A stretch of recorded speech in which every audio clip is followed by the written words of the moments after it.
আজকালকার মেয়েরা বিয়ের পরে শ্বশুর বাড়িতে শ্বশুর শাশুড়ির সঙ্গে কেন থাকতে চায় না?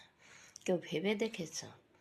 তার কারণ হলো হাম দো হামারে দো। বেশিরভাগই। কেন বলছি পুরো ভিডিওটা দেখলে তারপরে বুঝতে পারবে। আমাদের বাবা, কাকা, জ্যাঠা, ঠাকুরদা তাদের মুখে শুনেছি বা নিজে চোখে দেখেছি, যখন তাদের ছেলে পেলে বিয়ে দেওয়ার সময় হতো তখন তারা বলতো মেয়ে বড় পরিবারের থেকে আনতে হবে। যে পরিবারে 10 জন 15 জন মানুষ থাকে একসঙ্গে, মানে সংযুক্ত পরিবারের মেয়ে আনতে হবে। তার কারণ ছিল তারা এটাই বুঝতো মানে কি সেটাই ঠিক বাস্তব।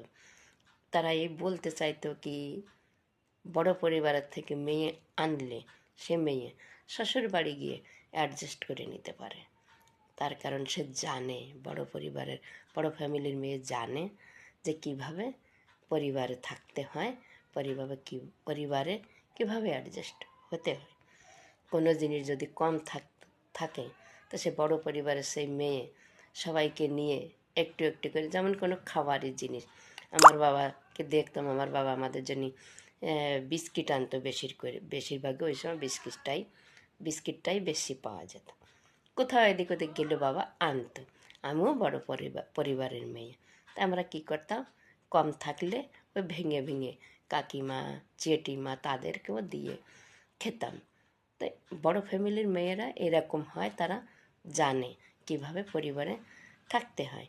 তাই সেই জন্য জ্যাঠা কাকারা বলতো কি বড় ফ্যামিলির থেকে মেয়ে আনলে সে শ্বশুরবাড়ি ভালো করেই অ্যাডজাস্ট করে নিতে পারবে, সে বুঝবে সব কিছু। আসলে ব্যাপারটা সত্যি ছিল। তা আমি কেন বলছি হাম দো হামারে দো? আর এখন মা বাবা দুটো সন্তান, হয়তো একটা ছেলে একটা মেয়ে, নয় একটা মেয়ে, যাই হোক আর কি, দুটো সন্তানের বেশি হয় না। আর মা বাবা চাকরি করে, তারা সবসময় বাইরে থাকে, দুটো ছেলে মেয়ে।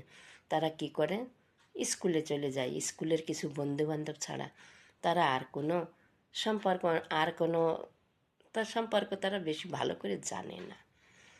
তাই তাদের শ্বশুরবাড়ি গেলে অসুবিধা হয়ে পড়ে। সেই ফ্যামিলির মেয়েকে বিয়ে দিলে তারা শ্বশুরবাড়ি গিয়ে পরিবারের সঙ্গে থাকতে চায় না। তারা জানে, ওইটুকুই জানে, তারা তো দেখিনি বড় পরিবার কাকে বলে। তা আর তো বেশিরভাগই এখন তো কী হচ্ছে, বেশিরভাগে ভালোবাসা করে বিয়ে হয়। শর্তটা আগের থেকে রেখে দে মেয়েরা, কি বিয়ের পরে আমি কিন্তু তোমার মা বাবার সঙ্গে থাকবো না, আমাদেরকে আলাদা থাকতে হবে। অনেক ছেলেরা মেনে নেয়, অনেক তো দেখি সম্পর্কই ভেঙে যায়, এটা নিয়েই ভেঙে যায়। মেয়ে বলছে কি ফ্যামিলির সঙ্গে থাকবে না, মা বাবার সঙ্গে থাকবে না, সেটা নিয়ে অনেক সময় দেখা যায় তাদের সম্পর্কটাই ভেঙে যায়। আর অনেক ছেলেরা মেনে নেয়, আর বিয়ের পরেও অনেক মেয়েরা জেদ করে আমি থাকবো না।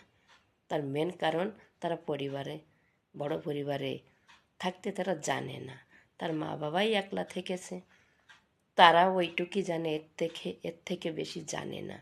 তাই শুধু তাদের দোষ দিলে হবে না। শাশুড়ি ঠিক আছে, মেয়ের মা ছেলের মা দুজনেই ঠিক আছে, ছেলে মেয়েরাও ঠিক আছে। আসলে কারণ হচ্ছে সময়টা এরকমই চলছে। দুটো সন্তানের বেশি কেউ নিতে এজন্য চায় না, তার কারণ সব চারিদিকে মহঙ্গাই অনেক বেড়ে গেছে। এই মহঙ্গার জন্য দুটো সন্তানের বেশি কেউ নিতে চায় না। তাদের ঠিক মতো লালন পালন করা, তাদের শিক্ষা দেওয়া, সেই সমস্ত মধ্য রাখে মা বাবারা দুটো সন্তানের বেশি আর কেউ নিতে চায় না। তো সবাই যার যার জায়গায় ঠিক আছে, সময়টা এরকমই চলছে। আমি বলতে চেয়েছি যে তারা যদি আলাদা থেকে ভালো থাকে, তা নিয়ে শাশুড়ির বা শ্বশুরের অত একটা করা ঠিক না। তাদেরও রজামন্দি দিয়ে দেওয়া ঠিক আছে, তোমরা যদি আলাদা থেকেই ভালো থাকো কোনো অসুবিধা নেই, থাকো। এটা কোনো নতুন ব্যাপার না।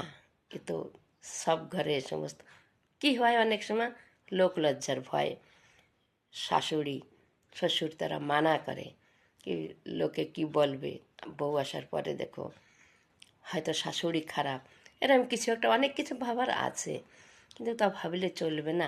নিজের সংসার যাতে সুখে থাকে, তারা যাতে সুখে থাকে, সেটাই করা লাগবে। তাই আমি কেন বলেছিলাম শুরুতে কি হাম দো হামারে দো, এই কারণের জন্য বেশিরভাগে সবার কথা আমি বলবো না, সবার সবাই সমান না। এখনও আছে কিছু কিছু পরিবার তারা সাথে থাকে, তারা আলাদা হতে চায় না বা হয় না। তাই কেমন লাগলো সবার ভিডিওটা বলবে একটু আমাকে। রাধে রাধে।